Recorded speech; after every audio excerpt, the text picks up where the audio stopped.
Olá, queridos estudantes do terceiro ano. Vamos dar continuidade aos nossos estudos. Professor presencial, obrigado pela sua presença aí, que auxiliando os nossos alunos o tempo todo, assistindo às aulas, fazendo anotações, explicações, né? Aquilo que a gente não consegue explicar aqui, eu sei que vocês dão continuidade aí.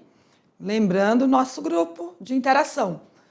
Os alunos tiveram dúvida, professor, não esqueça de nos avisar, não tem problema.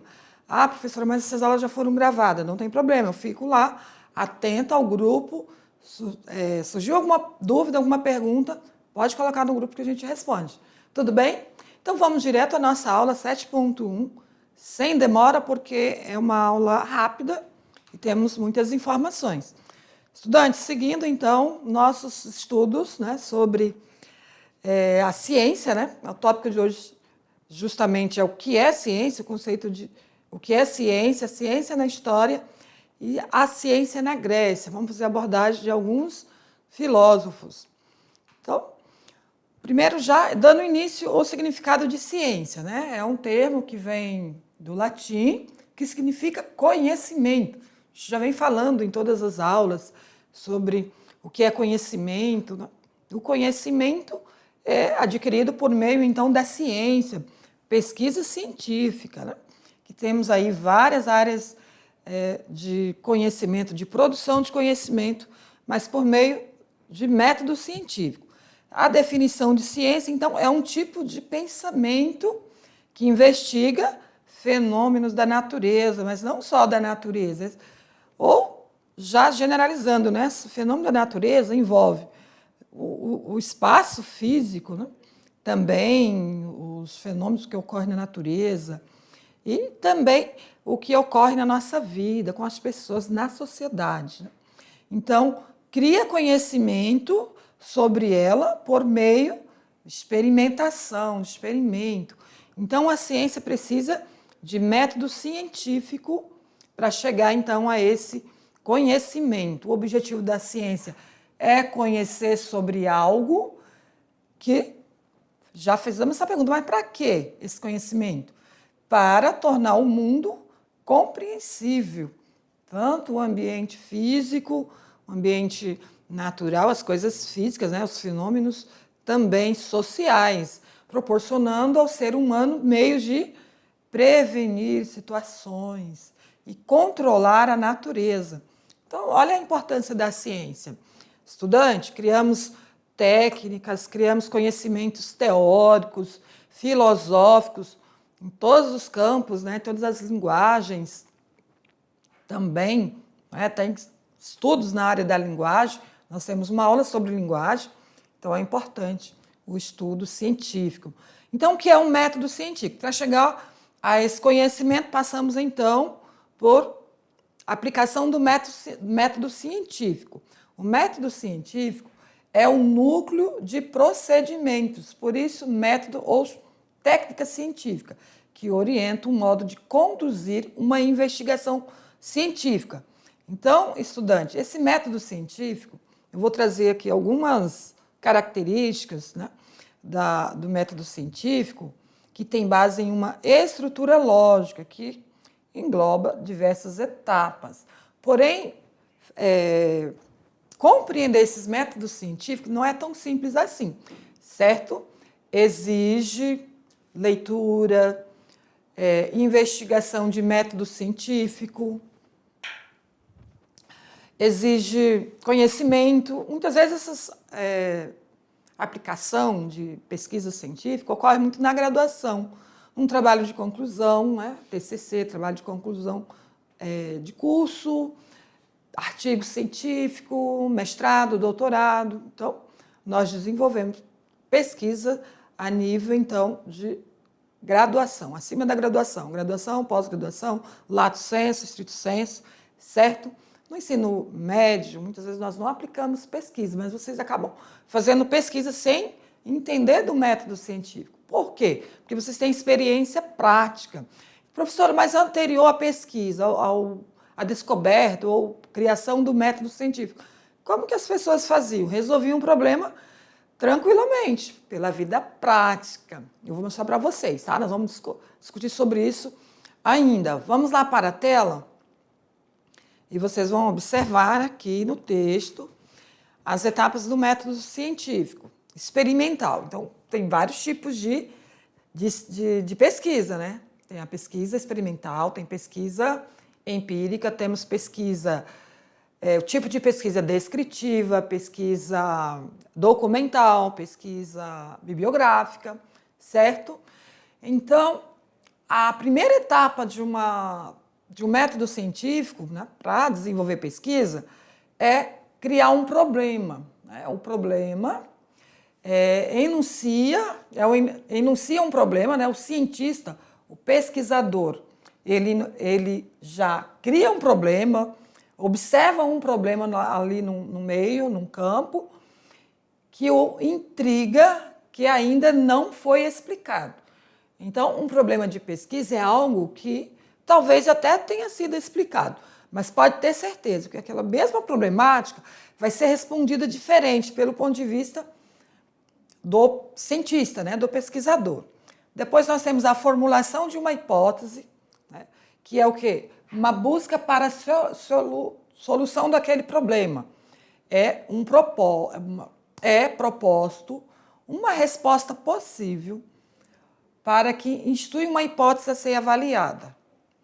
Testes experimentais da hipótese. É a forma que o pesquisador vai testar essas hipóteses. Hipótese, estudantes, vocês conhecem a palavra assim no senso comum. É levantar um questionamento sobre algo sem ter certeza. É uma hipótese, né? Então, levanta ali uma problemática. Por exemplo, um problema, vamos supor que eu queira pesquisar algo assim. Os estudantes do terceiro ano têm dificuldade de aprender, né, cálculo matemático de por exemplo, expressões numéricas, né, ou equações do segundo grau. Aí é um problema, né? Quem faz isso? O professor de matemática tem essa visão, né? Ele já enumera esse problema. Aí ele vai levantar uma hipótese. A hipótese seria... compreende-se que o professor de matemática não está utilizando os métodos didáticos adequados. É uma hipótese. Pode ser que o professor esteja, sim, utilizando instrumentos didáticos, recursos didáticos, mesmo assim os estudantes não estão aprendendo, né, aquele conteúdo. Então, seria uma hipótese, seria isso.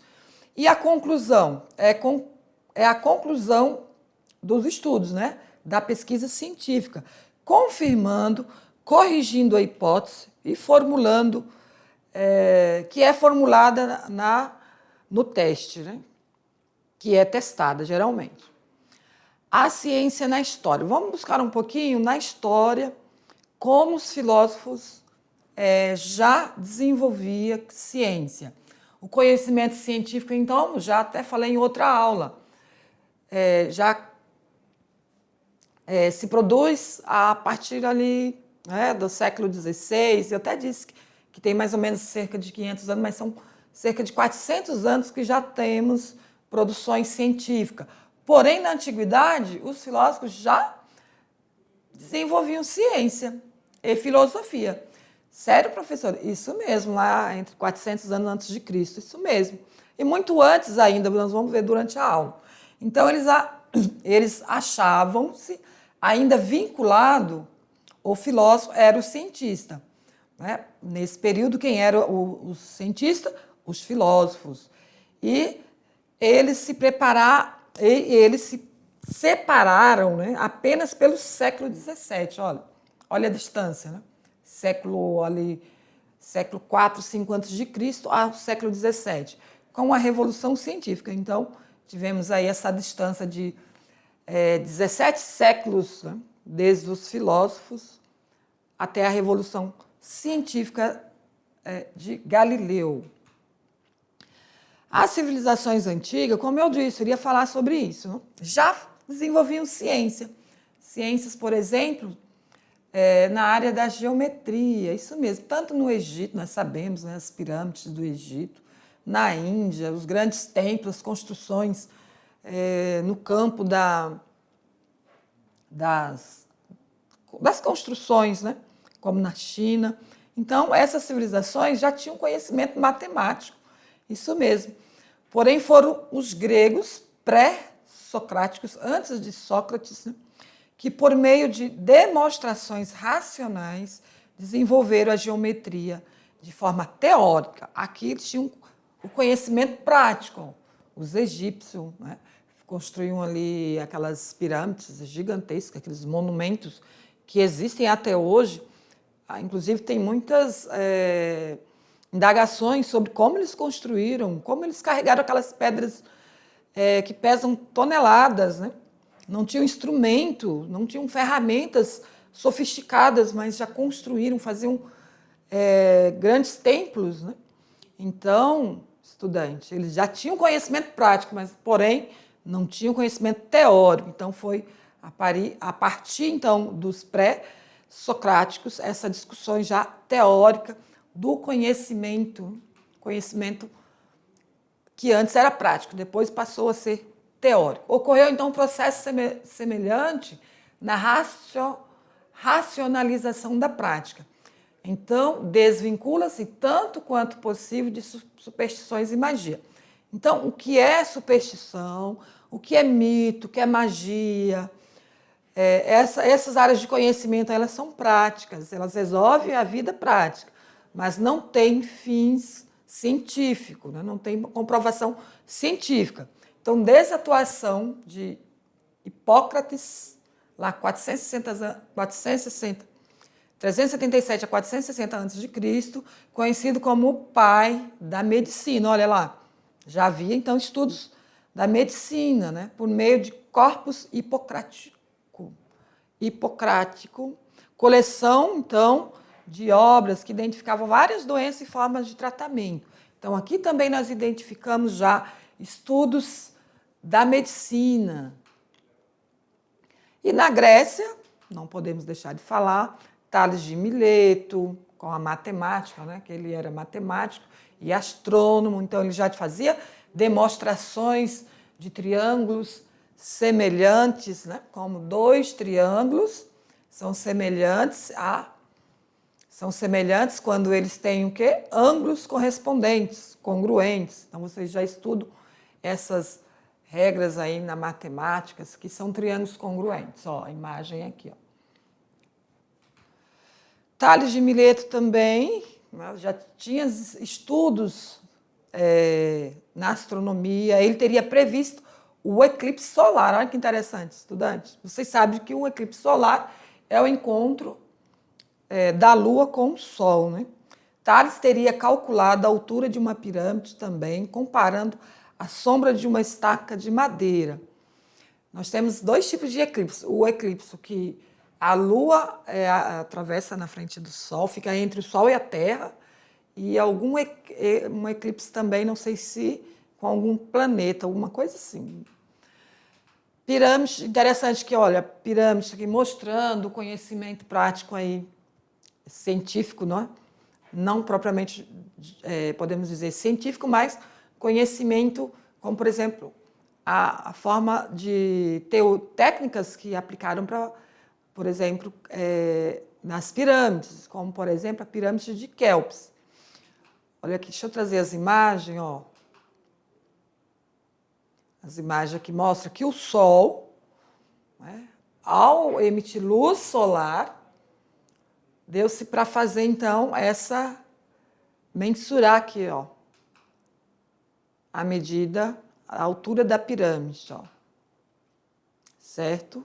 Já por meio da observação da sombra, né? Tales disse ao assistente: mede depressa a sombra e seu comprimento é igual à altura da pirâmide. Eu não sei como ele fez esse cálculo, não, tá? Aí teríamos que entrar na área da matemática, né? Então, queridos, nós observamos aqui que esses filósofos, eles observavam ali, né, seu meio de experiência prática e, ao mesmo tempo, já faziam ali observações científicas, né? Porém, eles não tinham métodos, regras para calcular ali matematicamente, por exemplo, aí a altura da pirâmide, mas observavam, né, os fenômenos da natureza e conseguiam identificar. Um eclipse solar não precisa de muito estudo, de uma luneta, né? Claro que lá num período moderno já foi possível. Galileu, por exemplo, que produziu ali, criou um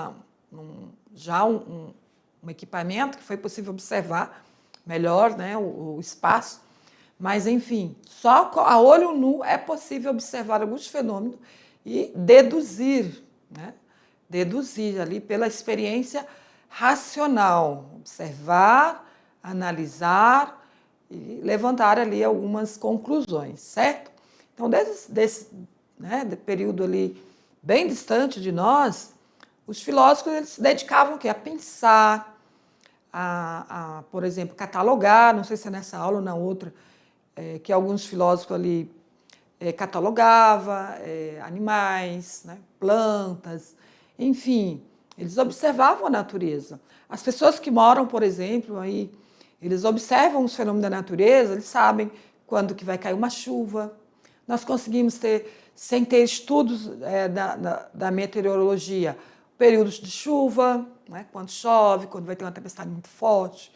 É possível, as pessoas já falam devido à experiência prática. Por isso que os estudiosos, os filósofos ali na modernidade, século XVII, século XVIII, entendeu que para ser ciência precisa ter comprovação empírica, primeiro essa nossa observação, né, pelos sentidos, fazer análise pela razão, né, mente, aplicar as técnicas e ter ali um resultado. Então, pesquisa científica é esse conjunto de técnicas, normas, análise, para chegar a uma conclusão de algo que responde àquela problemática, certo? Voltando para a tela, vamos ver o que eu trouxe ainda para vocês aqui nos slides. Essa aula é bastante rápida, são 20 slides, se eu não me engano. Vamos lá, Pitágoras. Pitágoras de Samos, século 6 a.C., né? Pelo que eu entendi aqui, 5, 6. É matemático e filósofo. Segundo ele, o numeral, né, é o princípio de qual deriva, né? Eu estou enxergando bem ruim hoje. Deriva a harmonia da natureza. É verdade, se olharmos a natureza, o número, inclusive a descoberta pelo número foi observando a natureza. Como que os pastores ali conseguiam contar, eles não tinham uma representação numérica dos números, eles utilizavam pedras, né, para contar as ovelhas. Então, todo dia eles pegavam, para ter certeza que não desapareceu nenhuma ovelha, né, que não sumiu nenhuma ovelha, eles contavam as pedrinhas. Ó. Cada pedrinha representava uma ovelha. Aí suponhamos que eram 50 ovelhas, 50 pedrinhas. Se ao contar, separar essas ovelhas, não tinham quantidades ali de pedrinhas, então porque estava faltando. Por isso que nós chamamos de cálculo matemático. Cálculo tem a ver com pedra. Aí só uma informação, né? Então, Pitágoras demonstrou vários teoremas, por isso, teoremas de Pitágoras. Ele estudou as relações proporcionais entre os diferentes comprimentos de uma corda, bem como alterações de tensão, espessura, que mudam os sons emitidos pela lira, né, que é um instrumento musical. Então, eles também, né, criou muitos objetos, né, nesse período aí tão distante, principalmente instrumento musical, o próprio alfabeto, né, as letras, né, a linguagem, que não deixou de ser só a linguagem oral, falada, e eles conseguiram criar ali o alfabeto. Nós vamos falar numa aula, acho que tem uma aula que nós vamos falar sobre linguagem, né, a forma que eles criaram o alfabeto, que dá hoje sentido, né? Tudo que nós falamos é produzido por meio de letras, né, das letras do alfabeto. Platão, o que Platão pensou? A concepção dele científica era baseada na teoria das ideias, né? Então, ele vivia no mundo das ideias. Platão pensou muitas coisas, né? Indagou, fez muitas indagações ali no seu período, na sua vivência. Ele dizia que a razão a razão tem dificuldade em atingir o verdadeiro conhecimento por causa da deformação. O que seria essa deformação? Deformação seria o que os órgãos, né, os sentidos, provocam. Vocês já perceberam que muitas vezes a gente não enxerga as coisas como elas realmente são?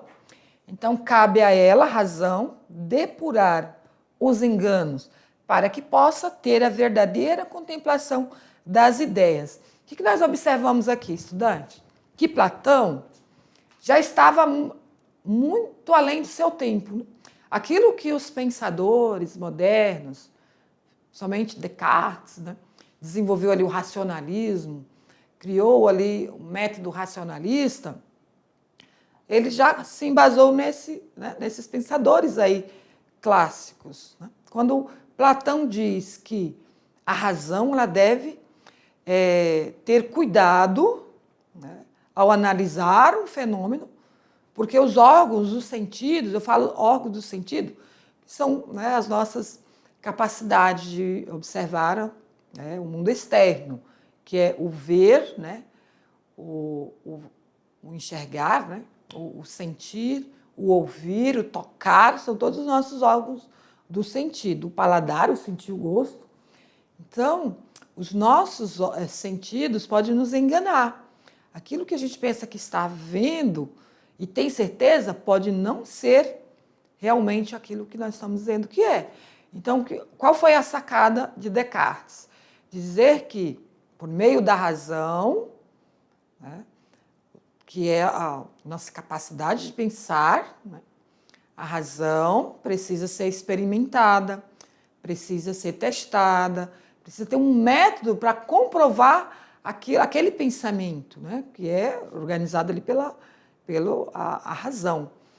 Então, a ciência se faz pela análise, né, desses pensamentos racionais, porém que precisa ser comprovado, porque os sentidos podem nos enganar, certo? A gente pode sentir um cheiro, aquilo que para mim é um cheiro agradável, outra pessoa pode sentir e ter outro sentido sobre aquele cheiro.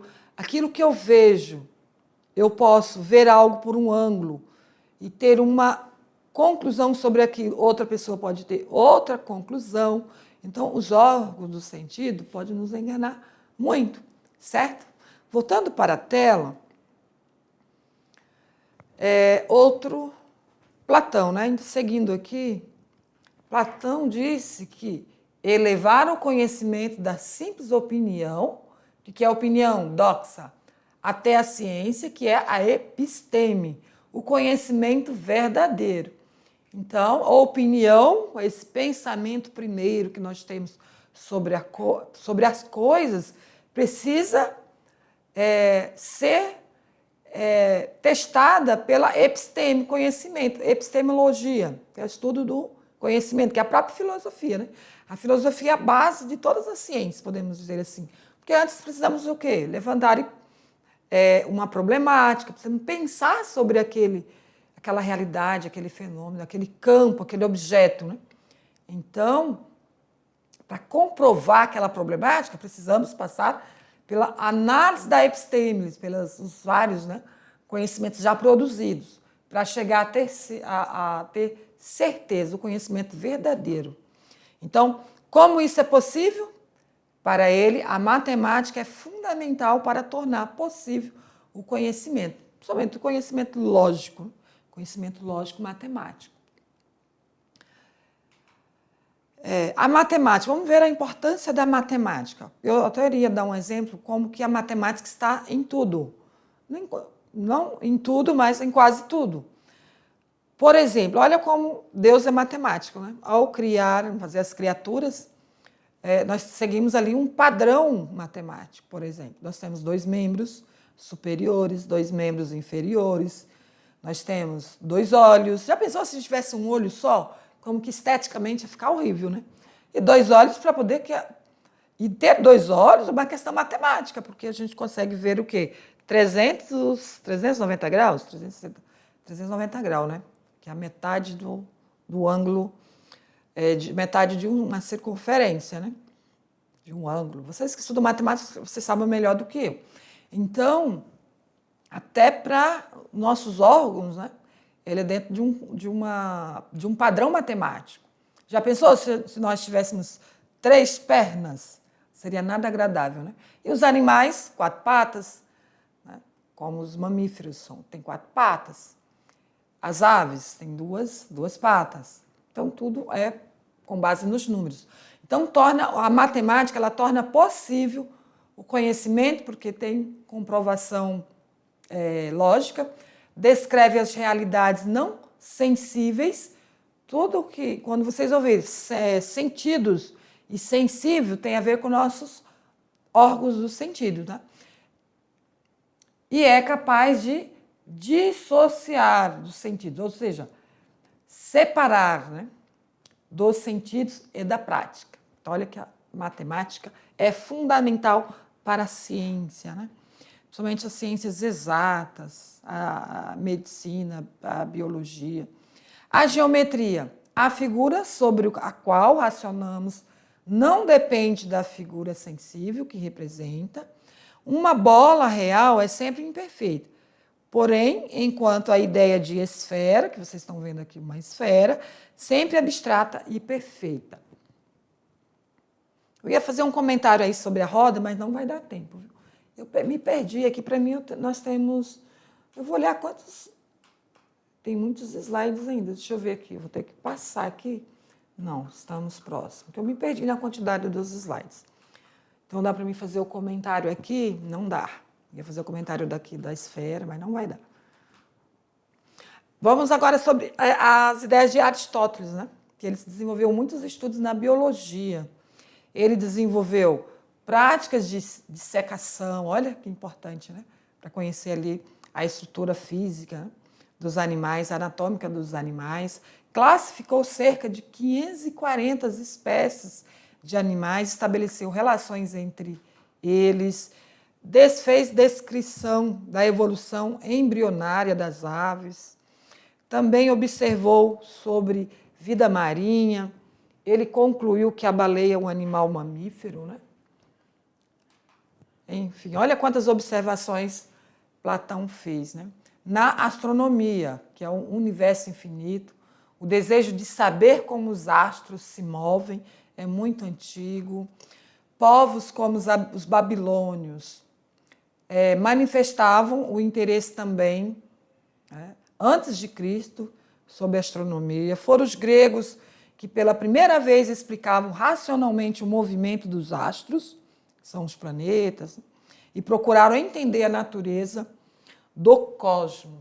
Então, estudantes, o que nós observamos, muitos conhecimentos foram produzidos nesse período aí dos filósofos clássicos, também ali 3.500 anos antes de Cristo, nas civilizações egípcias, os sumérios, também os gregos, né? A gente tem com essas comprovações aí com manuscritos, né, textos escritos que provam que das ideias desses filósofos.